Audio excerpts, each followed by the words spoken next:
안녕하세요. 4월 12일 수요일 산업분석 요약입니다.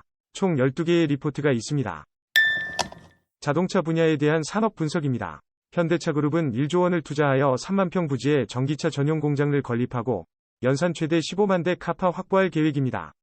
대신증권, 김기현 애널리스트. 다음은 자동차 분야에 대한 산업분석입니다.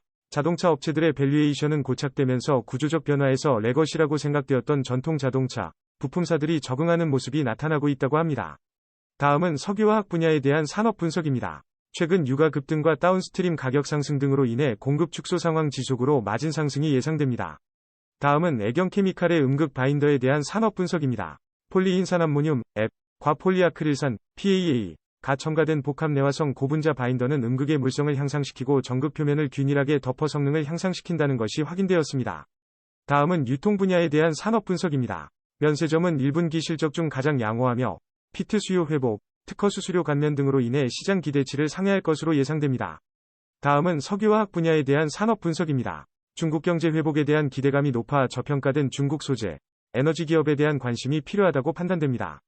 다음은 반도체 분야에 대한 산업 분석입니다. 삼성전자 평택 3공장에 대한 난드 가동 본격화 및 투자 재개가 예상되며 난드 가격은 EQ23부터 상승할 것으로 전망됩니다.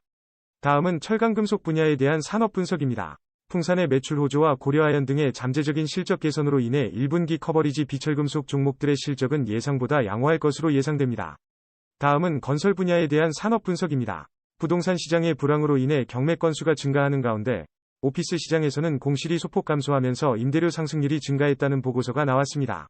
다음은 제약 분야에 대한 산업 분석입니다. 제약 바이오 업체는 1분기에는 전반적으로 컨센서스에 부합하는 실적이 예상되며 커버리지 기업 중 예상보다 높은 실적을 보일 것으로 예상되는 업체는 셀트리온과 한미약품입니다. 다음은 중국 자동차 분야에 대한 산업 분석입니다. 3월 중국 자동차 소매 판매는 전년 대비 0% 증가하였고 생산은 전년 대비 13% 증가했습니다.